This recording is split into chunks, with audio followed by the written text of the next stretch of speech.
Olá, Doc! Bem-vindo ao primeiro episódio da série Exames de Sangue para Dentistas. Nessa primeira temporada, que a gente vai ter 6 episódios, eu vou esmiuçar, detalhar para você, Doc, o eritrograma. Esse é um dos parâmetros presentes no hemograma, onde a gente analisa as células vermelhas do sangue. E o meu objetivo com essa série, Doc, é fazer você dominar os exames laboratoriais. E nessa primeira temporada, o eritrograma. Não só saber o que cada um daqueles parâmetros quer dizer, mas como interpretar caso venha uma alteração nesses parâmetros e o mais importante, Doc, que diferença isso faz no seu planejamento, no seu tratamento odontológico e mesmo o que você precisa fazer para alterar aí esses parâmetros e atender seu paciente com segurança e sucesso.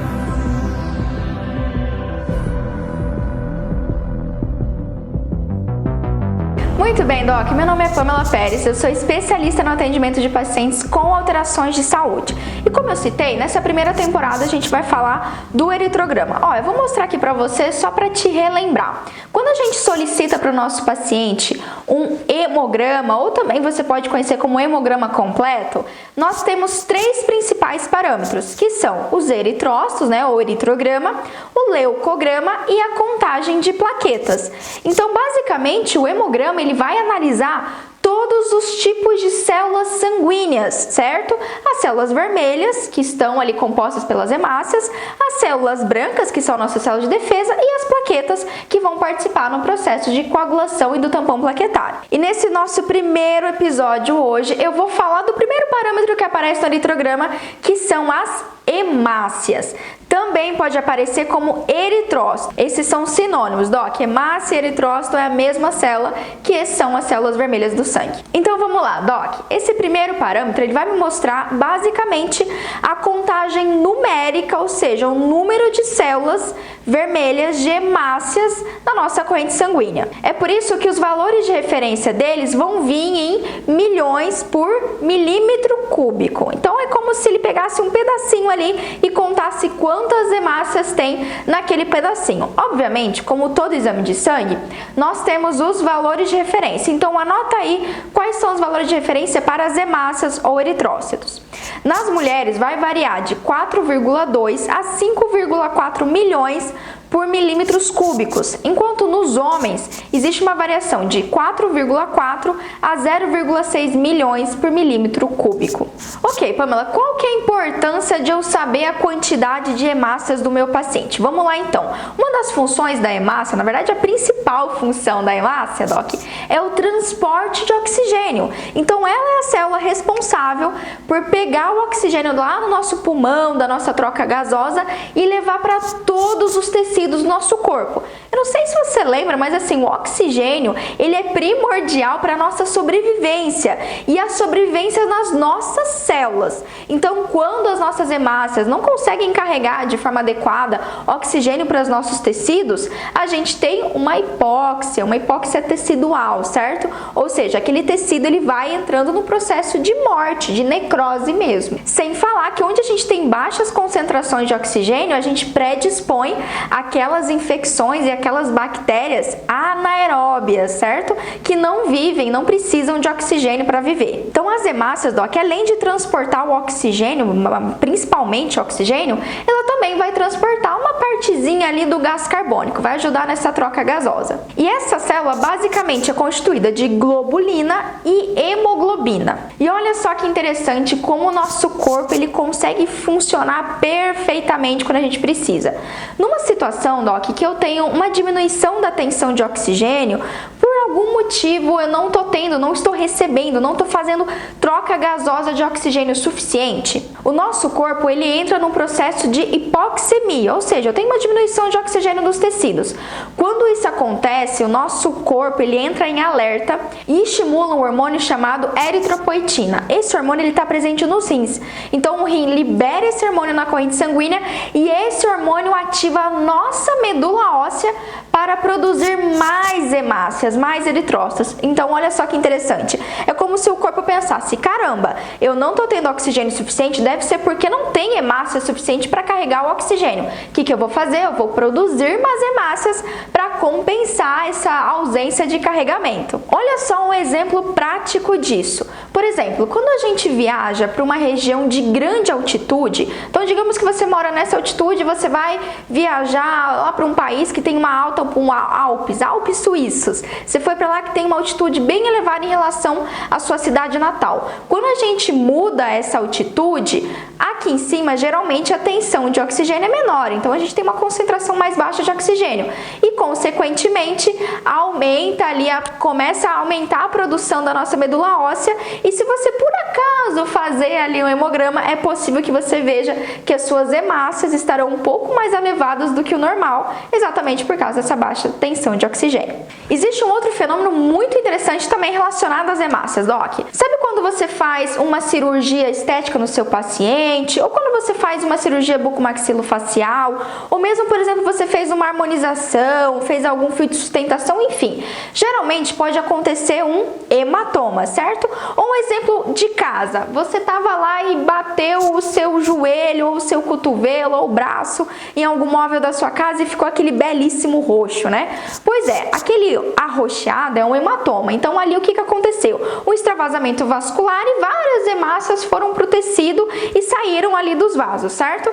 Pois é, com o tempo, Doc, essas hemácias elas sofrem hemólise, elas vão se quebrando. Quando a hemácia se rompe, ela libera a hemoglobina e essa hemoglobina é convertida em bilirrubina, Doc. Pois é, a bilirrubina é metabolizada lá no fígado, certo? E sai pela nossa vesícula biliar.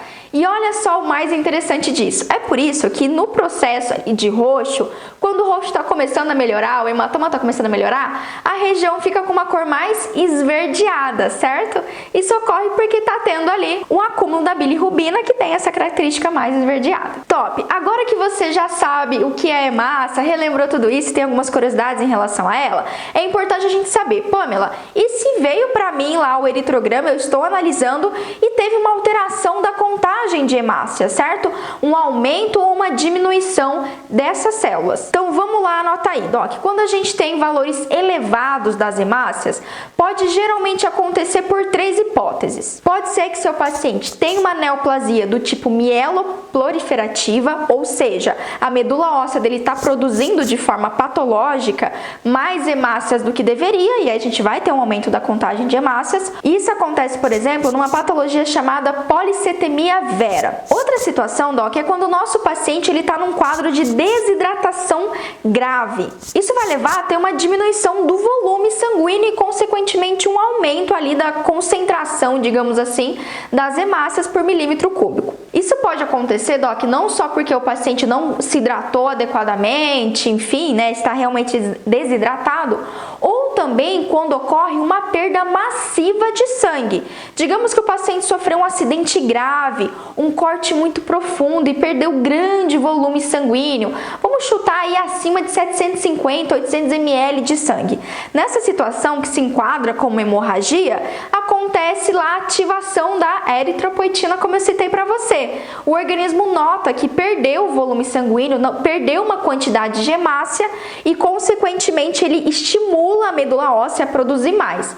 É por isso que um paciente que sofreu uma hemorragia grave, dias depois, quando a gente solicita ali um eritrograma, você pode notar que a hemácia dele vai estar maior do que o valor normal, do que o valor de referência. Agora, quando a gente tem na contagem de hemácias valores diminuídos com o valor de referência, nesse caso a gente classifica já o paciente num quadro de anemia. Pamela, mas quais os tipos de anemia? Pois é, Doc, é isso que a gente vai ver nos próximos episódios dessa temporada. Mas por enquanto, o que você tem que entender é que quando isoladamente eu já tenho uma diminuição das hemácias, isso já caracteriza uma anemia. E uma última coisa muito importante que você precisa saber, que pode aparecer lá no seu eritrograma, Doc, são alguns parâmetros relacionados à morfologia das hemácias. Então vamos lá. Uma vez que você solicita ali o hemograma e vem o eritrograma, além de analisar a contagem das hemácias, o laboratório também analisa o formato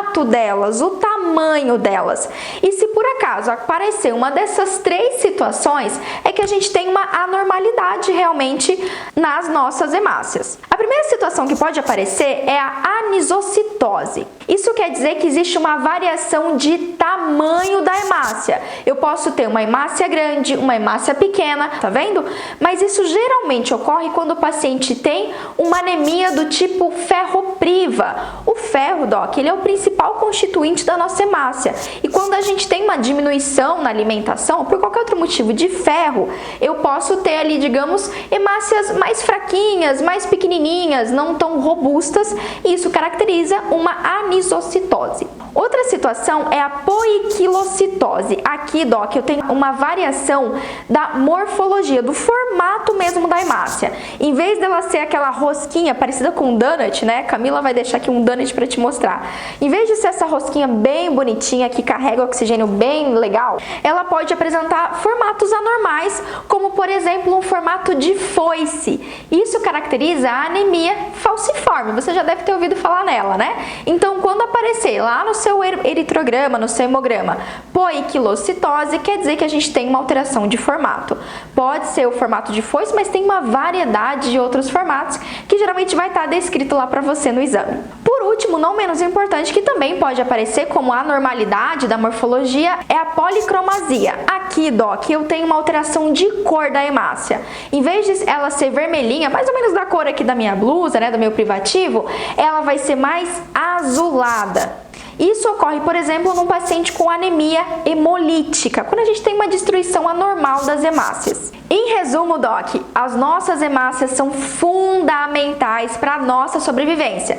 Então, se a gente tem uma alteração dessa hemácia, do volume, da quantidade, ou mesmo da estrutura, né, do formato dela, eu vou ter, obviamente, uma patologia. E é o seguinte, no próximo episódio, no episódio 2 dessa temporada, eu vou falar sobre a hemoglobina. A hemoglobina é o principal constituinte da hemácia e junto com ela, um dos fatores mais importantes que a gente tem a analisar lá nos nossos exames, lá na nossa avaliação do paciente. Por isso, Doc, se você não quiser perder nenhum dos episódios, é o seguinte, se você estiver me assistindo no YouTube, é só você clicar no botão se inscrever e se inscrever no canal. Você também pode ativar as notificações, que aí quando eu subir o novo episódio, você vai ser avisado. E se você está aqui no Instagram, o que você pode fazer? Você pode salvar esse vídeo, me seguir já nas redes sociais e compartilhar também. Se esse vídeo foi legal, se esse primeiro episódio foi interessante e te já relembrou algumas coisas ou te contei algumas coisas que você não sabia, ótimo. Então o outro colega dentista também pode estar com essa dúvida, também pode querer essa informação. E você também, Doc, pode compartilhar esse vídeo aqui nas redes sociais, seja no Instagram, no Facebook ou mesmo no YouTube. Compartilha lá para o pessoal do WhatsApp, para o seu grupo, para um colega que você gosta e que você sabe que esse assunto vai fazer diferença para ele também. Então é isso, Doc. Eu te espero para o episódio 2.